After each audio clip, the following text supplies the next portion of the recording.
6 months ago, she was that girl from reality TV. Now her name is being attached to Paris Haute Couture Week, the most locked-door room in fashion. And the wild part is, people are acting like this is normal. Because couture isn't just another fashion event.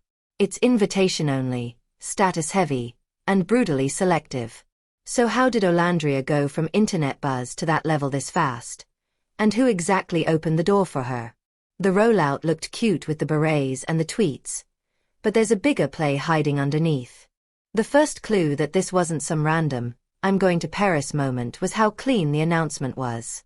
No long explanation, no messy backstory, just a confident little post like, "Such an exciting week ahead. Can't wait to see y'all." That kind of casual tone is exactly what makes people pay attention, because it reads like she already knows she's supposed to be there. Then she doubled down with the kind of move that turns a simple update into a full-on campaign. Overnight, her profile pictures switched to versions of herself wearing a beret. Simple, obvious, instantly recognizable, and perfectly France-coded. It didn't even need context. You see the beret and you immediately think Paris. And once the internet understands the assignment, it's over. Because Nick jumped in almost immediately too, posting his own beret edit like he was part of the rollout team. And whether people want to admit it or not, that matters. A supportive partner isn't just cute online. It strengthens the story. It tells viewers, this isn't chaos. This is a moment. And moments travel faster than announcements. The fandom did what fandoms always do when they feel included. They turned it into a mission. Berets started popping up on edits, old photos, random screenshots, everything. Even her stylist got in on it. Switching profile pics like this was a coordinated theme week. And that's when it stopped feeling like a single tweet and started feeling like an actual era. But here's why that's important. People don't roll out like this unless there's something to protect on the other side. The berets were fun, but they also did their job. They built anticipation without revealing details. And when someone keeps the details quiet, it usually means the details are the most interesting part. And they're saving them for when the cameras are already on. People keep lumping everything into Paris Fashion Week, like it's one big glamorous parade where celebrities just show up, sit down, and get photographed. But haute couture is a different universe. It's not just a fancier runway. It's the part of fashion that's built on status, access, and rules that most people don't even know exist. Couture is the level where the clothes aren't made in bulk. They're made with insane detail, tiny teams, and hours that sound unreal. And more importantly, the shows aren't designed for the general public to enjoy. They're curated for the people who move the industry behind the scenes. Top editors, elite clients, brand executives, and a very specific type of celebrity that fits the brand's image. That's why seats are treated like currency. So when someone says, "She's going to Couture Week," the reaction isn't just, "Congrats." It's, "Hold on, how?" Because this isn't the kind of place where being popular online automatically gets you in. You don't just trend your way into couture. You get in because a powerful brand wants you there, a major team places you there, or you've positioned yourself so well that the gatekeepers decide you're worth the risk. And couture doesn't gamble on maybe. Couture is careful. It's slow, controlled, and sometimes painfully exclusive. Which is exactly why people are gagged by Olandria's timeline. If this is really happening, it means she didn't just get invited to a show. She got recognized as someone who can sit in a room full of the most judgmental eyes in fashion and still look like she belongs. And once you understand that, the question changes. It's not, what is she wearing? It's, what changed behind the scenes for her to even be on the list? Because couture doesn't open its doors for nothing. And the reason is usually way more interesting than the outfit. The part that has people truly side-eyeing this isn't even couture itself, it's the timeline. Because going from new face the internet is talking about, to Paris Haute Couture Week in 6 or 7 months, is the kind of jump that almost never happens unless something major is happening behind the curtain. In most cases, that world moves slow. Brands watch you for a while. Editors need to see consistency. PR teams don't like surprises. And couture especially is not the place where they experiment on someone they're not sure about. So when Olandria is suddenly attached to that space this quickly, it makes people do the math. And here's what the math looks like. She didn't just gain followers. She gained momentum. The kind of momentum where every time she appears, the conversation gets bigger. Not just, she looks good, but, why is she everywhere? That's the difference. Because attention is common, but cultural relevance is rare. And couture doesn't care if you're just popular. Couture cares if you can carry luxury without making it look like you're trying too hard. That's why people keep saying, this doesn't happen. Because it usually doesn't. Reality TV fame is often loud for a season and then fades. But her rise doesn't feel like a fade in and out situation. It feels like a climb with steps. One event leads to another, one appearance sets up the next, and suddenly she's not chasing opportunities. She's being placed in them. And that's where the story gets interesting. When someone's trajectory looks that smooth, it's rarely accidental. It suggests planning. It suggests a team. And it suggests somebody in the industry decided she's not just a moment, she's a long-term investment. But if that's true, then the next question is the one everyone whispers instead of saying out loud. Who exactly is investing in her, and what do they get out of it? The moment couture entered the chat, the conversation stopped being, I'm happy for her, and turned into, okay, but how did she get in? Because in spaces this exclusive, people don't just assume it's luck. They assume there's a pipeline. And to be clear, none of us can see her invite email. But online, this is where the rumors start flying. You'll see fans saying she must have been personally invited by a house, others insisting it had to be a brand deal, and some people claiming it's PR placement, like a calculated move to attach her name to luxury before anyone can question whether she belongs there. That's not confirmed, but it's the kind of speculation that always pops up when someone levels up fast. And here's why that speculation sticks. Couture invites can come in different forms. Sometimes it's a designer genuinely wanting you in the room. Sometimes it's a brand's PR team offering a seat because you fit the image they want pushed that week. Sometimes it's tied to a partnership, styling relationship, or a longer campaign that hasn't been announced yet. And yes, sometimes it's simply the industry doing what it always does, placing people where they create the most buzz. That doesn't mean it's fake. It means it's fashion. Couture isn't just art, it's messaging. The front row is basically a billboard, and every person sitting there is part of the ad whether they realize it or not. Which is why Olandria showing up isn't just about whether she got a golden invitation. It's about what couture gets from her presence, and what she gets from stepping into a room that's known for making outsiders feel unwelcome. And that's where this stops being a cute Paris moment. Because her image in that space hits a nerve that couture has been trying to ignore for a long time. The thing nobody can really dance around is what couture has looked like for decades. This space has a reputation for being polished, historic, old money. And let's be honest, painfully selective about who gets to be seen as the face of luxury. That's why Olandria popping up in this world hits different. It's not just a cute flex. It's a cultural moment. If you follow Black fashion creators, stylists, or editors who talk about the industry honestly, you've already heard the complaints for years. Not even they didn't invite me, but the deeper stuff. The gatekeeping, the unspoken rules, the way certain people have to be 10 times more perfect just to get half the access. Couture has always been the final boss of that. The room is small, the list is tighter, and the standards can feel convenient. So when someone like Olandria shows up, someone the public literally watched step into visibility in real time, it forces the industry to deal with a reality it usually avoids. Because her presence says, this world is watching you now. It's not just insiders nodding at each other anymore. It's fans, timelines, think pieces, screenshots, and people tracking every single brand interaction like it's a sports stat.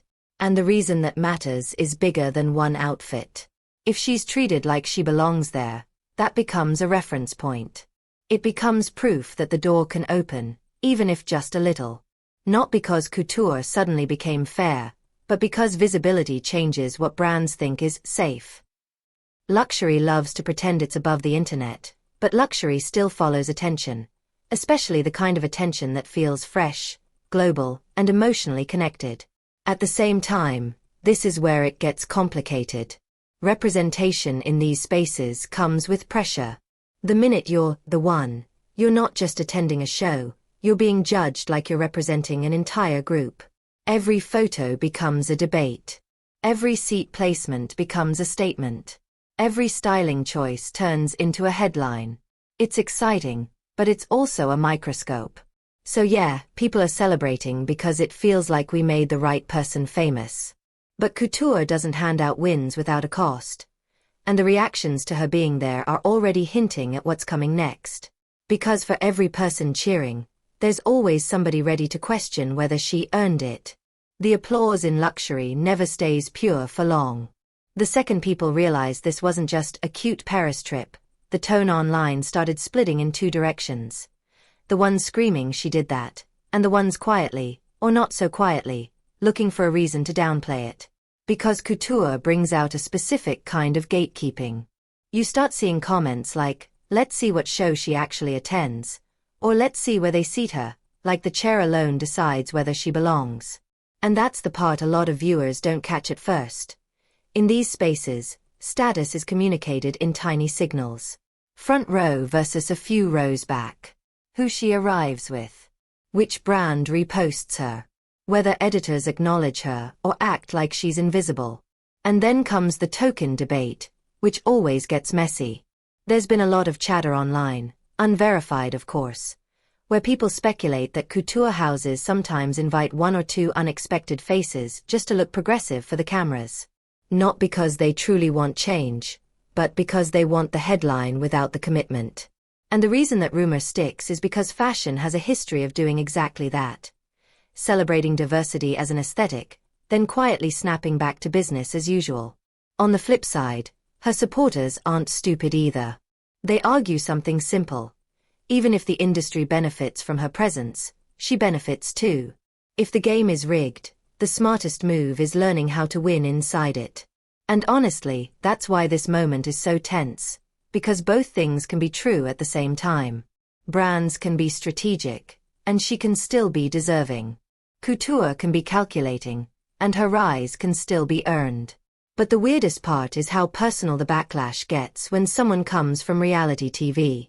You'll see people treating her like she needs to prove she belongs more than someone who's been famous for years, even though half the front row is often there for branding anyway. That's what makes the side eyes feel less about couture rules and more about who people think is allowed to level up. And this is where the pressure spikes. When you're one of the few in a space like this, there's no room for an okay moment. Everything has to hit. The look has to land. The photos have to be perfect. The walk-in has to feel effortless. Because the critics aren't just watching her, they're waiting to use any tiny slip as proof that she never should have been there. But while everyone argues about whether she belongs, Olandria has something that luxury PR teams secretly love. A storyline that feels human, stable, and easy to root for. And it includes the same person you keep seeing right next to her. And that changes the entire way the public reads the moment. In fashion, a look can go viral for a day. But a story can keep people locked in for weeks. And whether they planned it or not, Olandria's story keeps coming with the same cosign, Nick. That little beret post he did might have looked like a silly trend moment, but it actually feeds something bigger. It tells the internet, we're in this together, and people eat that up. The more consistent he is, showing up, reposting, supporting, the more the public reads her as grounded instead of chaotic. And in luxury spaces, that matters more than people admit. Brands don't just want someone who looks good in a photo. They want someone who feels safe to attach to, someone audiences won't turn on overnight. So when Nick is publicly cheering her on, it adds a layer of stability that makes her rise feel even more legitimate. It also helps control the narrative. Instead of the conversation drifting into weird assumptions or messy gossip, it stays centered on something simple. She's winning, and her partner is proud. That's clean. That's marketable. And couture is allergic to anything that looks messy. But there's a flip side too. The louder the relationship becomes online, the easier it is for people to twist it. You already know how the internet gets. Suddenly it turns into, he put her on, or they're using each other, or people start watching him like he's part of the invite. None of that has to be true for it to become a storyline, and storylines can swallow the main achievement if you're not careful. Still, right now, the public support angle is working in her favor, because it keeps the energy positive while she steps into a room where people are actively looking for a reason to humble her. And while the internet debates chairs and invites, Paris is doing what Paris always does when it senses a moment. It starts chasing proximity. Because the next wave isn't just online praise, it's real people in the city trying to find her. And that's where things get even more intense. The online hype is loud, but Paris is where you find out if someone is just trending, or if they've already crossed into real-life celebrity. Because the second people realized Olandria was in the city for something this major, the energy shifted from, can't wait to see the looks, to, where can we see her? You could see it happening in real time. Posts popping up from people in Paris basically begging for a meet and greet, trying to catch her outside a venue, asking what hotel she's at, what show she's attending, anything. And what made it even crazier is that it didn't feel like fans shouting into the void. There were replies and hints. Her stylist even responded to one of those posts with the kind of message that sent everyone spiraling, basically telling them to meet at the shows. That's when it stopped being a distant celebrity thing and started feeling like a citywide scavenger hunt. And this isn't even the first time Paris has reacted to her like that. The Bridgerton premiere moment said everything. A fan walked up and didn't even try to play it cool. She was straight up telling Olandria she hadn't been that excited to see someone in person in a long time, joking that people don't even react to Justin Bieber like that. But it wasn't just hype.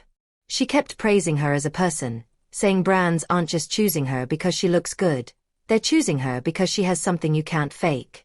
That kind of interaction is gold in luxury spaces, because it proves the attention isn't manufactured. It's emotional. And that's why this Paris moment matters. Couture is exclusive, but fans outside the gates create a different kind of proof. Proof that she's not just someone invited, she's someone people actually want to see. But the part that could really flip this week into a full career shift isn't the screaming fans or the seat placement. It's what she plans to do with all of it once the cameras start rolling. The smartest part of this whole couture moment is that Olandria isn't treating it like a one-night outfit post. She's treating it like content that can stretch into an entire era. Because couture is famously closed off. Most people only see the polished runway photos and a few front-row shots, and that's it. But she already hinted that she'll be vlogging the whole journey, which changes everything. When someone brings a camera into a world that usually feels untouchable, fans don't just watch, they lock in. They start hunting for details. Who spoke to her? What the invite looked like. What the fittings were like. How security worked. What happened before she stepped out of the car. All the stuff the public normally never gets. And she's been laying the groundwork for that. She even addressed why her YouTube channel hasn't posted yet, saying she's still looking for someone to handle an intro and outro. On paper, that sounds small. But strategically, it's huge, because she's basically telling people, I'm not just uploading to upload. I'm building something. So now viewers aren't expecting a random vlog. They're expecting a rollout. Then you add Nick into the mix again, because he already said he's uploading the Grease footage and inviting her channel as a collaborator. That means her channel gets its first moment, without her even having to rush her own uploads. It keeps her present, keeps the audience warm, and buys time for the couture content to land at maximum impact. And that's how you turn an invite into longevity. Instead of one viral photo that disappears in 24 hours, she can drip feed this week into multiple videos.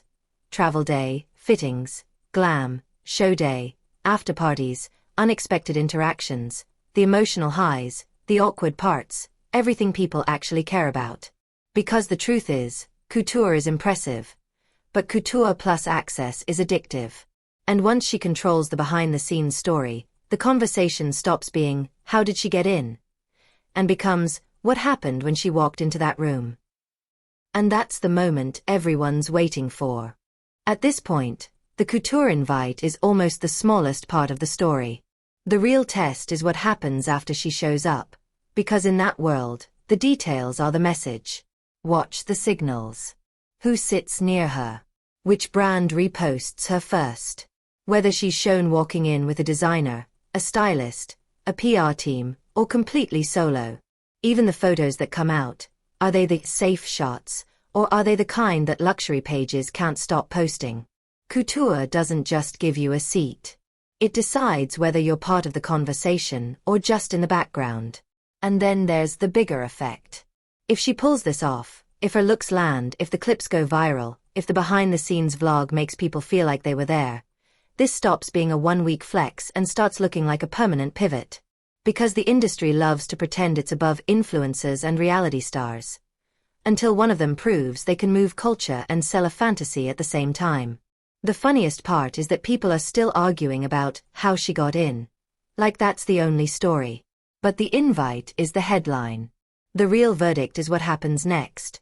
Who claims her, who tries to downplay her, and whether this moment cracks the door open for more people who look like her to walk through it. So yeah, Paris is the stage. But what's revealed this week could decide her next few years. And once the first couture photos hit the internet, we're going to see who's really ready to accept that she's not just a moment.